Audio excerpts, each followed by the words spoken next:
देखो ध्यान से, ये स्ट्रक्चर चाहे ऐसा दिया हो या इसी को तुम क्लॉकवाइज टिल्ट कर लो, समझ गए। दिस क्वेश्चन में कम इन एनी फॉर्म, बहुत बार बोर्ड में ये रिपीट हो चुका है, तो इसको ध्यान से समझ लेना। वो ये 12 ओम सबका सेम दिया हुआ है, it can very also, but concept जो है that is going to remain same. तुम्हें क्या कहता है, ए और बी के बीच का टोटल तुम्हें निकालना है रेजिस्टेंस। या तो वर्ड लिखा होगा इक्विवेलेंट, दोनों वर्ड्स लिख लो, इक्विवेलेंट रेजिस्टेंस लिखा होगा, या फिर दे देंगे तुम्हें कि भाई टोटल रेजिस्टेंस निकालो। दोनों की दोनों का मतलब जो है वो क्या होगा, सेम। ध्यान से क्या समझना है, ए और बी दो पॉइंट है, दो पॉइंट के बीच में देखो टोटल क्या जा रहा है तुम्हारा, टोटल एक तुम्हारा ये वाला चल रहा है सारा का सारा, ये वाली जो लाइन है, एक तो ये है तुम्हारा, ठीक है, और दूसरा क्या है, ये सारा का सारा है, समझ रहे हो। यानी कि ये एक नंबर, ये दो नंबर और ये 3 नंबर किसमें है, सीरीज के अंदर है, किसमें है, ये सीरीज में। और ये जो चौथा वाला है ये किसके साथ चला जाएगा, पैरेलल में चला जाएगा 1 2 3 के। क्लियर हो गया कॉन्सेप्ट। अब इसी को तुमने लेकर चलना है, या तो इसको रिकंस्ट्रक्ट कर लो जैसे मैंने तुम्हें बताया, या क्या करो सेम करके और समझ लिया कि ये हमने 1 2 3 लिख दिया, उसको लिख दिया कि सीरीज के अंदर है और बाकी है। तो अगर मैंने पहले सीरीज निकालना है, यानी R1 2 3 जो मैंने इकट्ठे लिख दिया, ये सीरीज में है, तो इसको मैं क्या करूंगी, 12 ओम प्लस 12 ओम प्लस 12 ओम, कितना आ गया, 36 ओम आ गया, या 12 3 से 36 सीधा ही कर लो।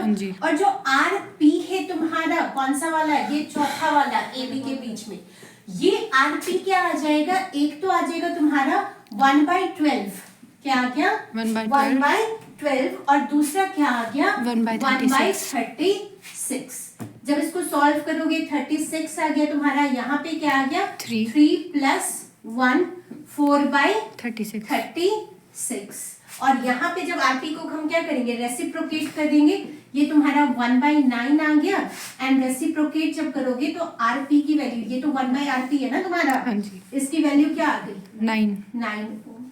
यही तुमने निकालना था, ठीक है ना। या तो इसको इक्विवेलेंट लिख लो, आरपी की जगह, आरपी की जगह क्या लिख दोगे, इक्विवेलेंट की भी टोटल मेरा इतना 9 ओम आ गया।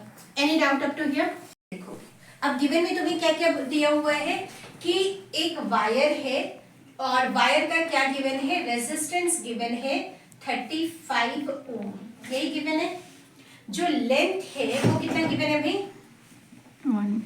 1 मीटर मैम, 1 मीटर, ठीक है।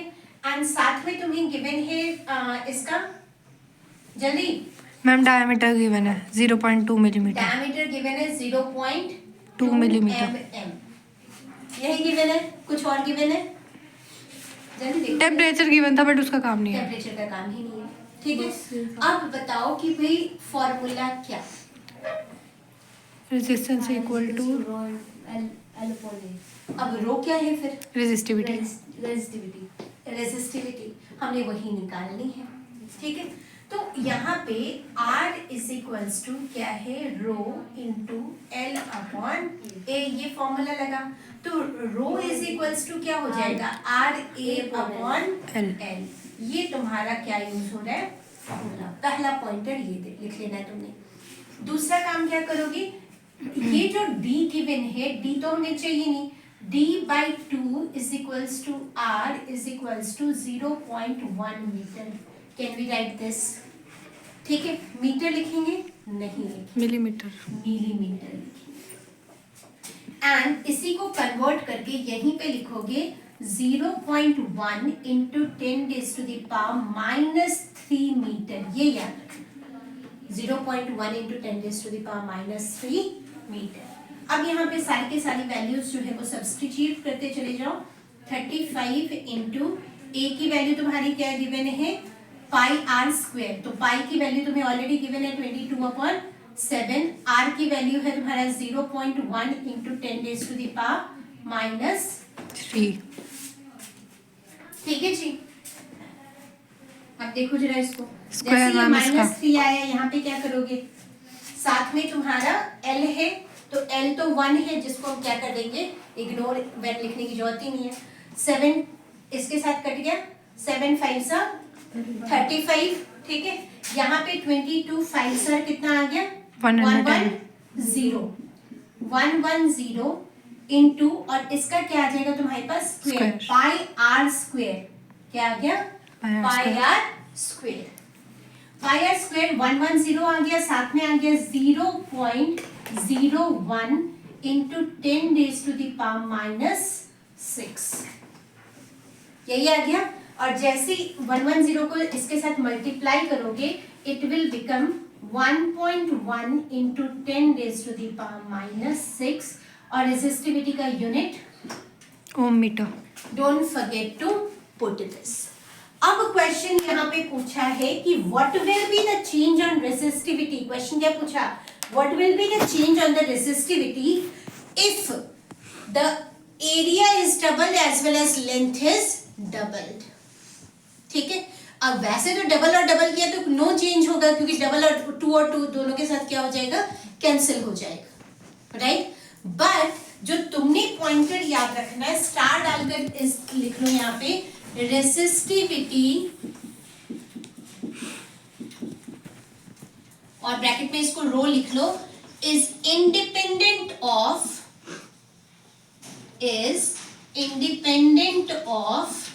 Length area of wire, the dimensions. और डायमेंशंस कौन कौन सी, ब्रैकेट के अंदर लिख लो, लेंथ और एरिया, ब्रेड्थ या कुछ भी, डायमीटर, सब कुछ लिखते चले जाओ। एरिया और डायमीटर भी मेंशन कर लो, क्योंकि एरिया किससे निकलेगा, डायमीटर से निकलेगा या रेडियस से ही निकलेगा, ऑफ द वायर। अब क्वेश्चन ये राइज होता है कि इसके इंडिपेंडेंट है तो डिपेंडेंट किसके ऊपर है, यहां पे लिख लोगे only and it is only dependent on, क्या लिख लोगे, ओनली डिपेंडेंट ऑन, किसके ऊपर डिपेंडेंट होगा, material of wire, material of the wire. ये बहुत इंपॉर्टेंट लाइन है। किस पे, सिर्फ और सिर्फ किस पे डिपेंड करेगा कि किस मटेरियल का बना है, नाइक्रोम का बना है, टंगस्टन का बना है, किसका बना है। जितनी ज्यादा मटेरियल स्ट्रॉन्ग उतना रेसिस्टिविटी हाई, समझ गए, जितना ज्यादा मेल्टिंग पॉइंट जितना वो उतना रेसिस्टिविटी उसका क्या हाई, हीटिंग इफेक्ट उतनी ज्यादा अच्छी होगी। बस वो क्या गिवन है तुम्हें, आर, ठीक है। अब कहता है कि इस वायर के रेजिस्टेंस में क्या चेंज आएगा अगर हम लेंथ को 3 टाइम्स कर दें, यानी जो ये ओल्ड एल ले लेते हैं हम, इसको क्या लेते हैं, ओल्ड एल, ये हमारा क्या आ गया, न्यू एल आ गया। तो कहते हैं जो न्यू आर होगा वो कितना होगा, समझ गए। अब देखो R जो है वो किस पे डिपेंड करता है, अगर देखा जाए तो R is directly proportional to L। तो अगर L इंक्रीज हो रहा है तो R should also increase, but question rise होता है कितना इंक्रीज होना चाहिए, ठीक है। अब तुमने तो सीधा कहा कि 3 टाइम्स की ये 3L हो रहा है तो ये भी 3L हो जाएगा। तो क्या सिर्फ इस पे, जब हम स्ट्रेच करते हैं, इस वर्ड को ध्यान से समझना, जब हम वायर को क्या कर रहे हैं तो उसका एरिया कम हो जाएगा। तो तुमने देखा है, अगर कपड़े को ही लो, दुपट्टा ही लो किसी को, और दुपट्टे को क्या करिए, जैसे शॉल लिया हुआ है इसको, अब इसको जब स्ट्रेच करते हो तो वो पतला हो जाता है, एरिया कम, जो थिकनेस है वो क्या हो रही है, कम हो रही है, लंबाई ज्यादा हो रही है और थिकनेस क्या हो रही है, कम हो रही है। तो भाई जब लंबाई, लेंथ हमने इंक्रीज कर दिया, थिकनेस जब डिक्रीज हो रही है, ध्यान से समझना, जब थिकनेस क्या हो रहा है, डिक्रीज हो रहा है, यानी इनडायरेक्टली जो डायामीटर है वो भी क्या हो रहा है, डिक्रीज होगा, डिक्रीज होगा। डायमीटर भी क्या होगा, डिक्रीज होगा। And if the diameter is decreasing so the area will also decrease, area भी क्या हो रहा है, डिक्रीज। अब रेजिस्टेंस सिर्फ एल पर डिपेंडेंट नहीं हो गया, किस पे और डिपेंडेंट हो गया, एरिया के ऊपर। डिक्रीज हो रहा तो वो इंक्रीज होगा ना, क्या आर इंक्रीज होगा। इंक्रीज होगा, लेकिन कितना? अब 9। यहीं पे 9 तो हो गया कि तुमने कहा कि 3 गुना लंबाई बढ़ा दी तो 3 गुना ही एरिया कम हो गया, लेकिन क्यों कॉन्सेप्ट भी तो यह पता होना चाहिए कि क्यों 3 गुना हो गया। तो कॉन्सेप्ट क्या है बेटा, हम कहते हैं कि जो वायर का शेप है, वायर का जो शेप है वो कैसा होता है? सिलेंड्रिकल। शेप कैसा है? सिलेंड्रिकल, है ना। अब जब ये सिलेंड्रिकल है तो ये कैसा हो गया तुम्हारा? इस टाइप का ये वायर होता है, ऐसा ही होता है ना। अब लंबाई बढ़ी, ये थिकनेस क्या हो गई? डिक्रीज हो गई, बट एक चीज जो है वो सेम रहेगी, वॉल्यूम रिमेन्स सेम, है ना। और जो वॉल्यूम का फॉर्मूला होता है बेटा, V इज इक्वल्स टू होता है L into A. V is equals to L into A, right. अब जब V सेम है दोनों का ही और L हमारा क्या हो गया? 3L है, ये हमारा A ही रहा, ये हमारा V ही रहा। तो जो नया एरिया बना, जो नया एरिया बना वो क्या हो गया? A is equals to V into 3L, यही बन गया। इंटू 3L बना कि डिवाइडेड बाय अपॉन आएगा ना 3L? मैम। Very good. कौन बोला था इंटू? प्रॉब्लम। कोई बात नहीं, समझना है बस कॉन्सेप्ट, ठीक है। V अपॉन 3L, यहाँ तक कोई डाउट? यानी एरिया हमारा क्या हो गया? 1/3 हो गया। एरिया हमारा क्या हो गया? 1/3। अब जरा इस वाले कॉन्सेप्ट को समझो। V depends upon 1 upon area, V depends upon 1 upon Area. Area. दोनों को जरा कंबाइन करो। Sorry, V depends upon 1 upon area नहीं है, क्या था हमारा? ये तो कहाँ गया हमारा? R। हाँ, R depends upon 1 upon area. ये दो चीजें हो गई हमारी, क्लियर है। अब यहां से can we write R depends upon L upon A, can we write it? और क्या लिख सकते हैं? L कितना था? 3L, और एरिया क्या हो गया? A/3। 1/3A। ये वाला जो 3 है वो कहाँ चला जाएगा? ऊपर। तो भाई R इज 9 टाइम्स, नया R क्या हो जाएगा? 9R हो जाएगा। डन है चीजें, पक्का। चलिए आगे, इसको इस टाइप से भी लिख सकते हो, यहाँ पे देख लेना, R ओल्ड एंड यहाँ पे क्या लिख लेंगे? R new. R ओल्ड क्या था? रो L अपॉन A।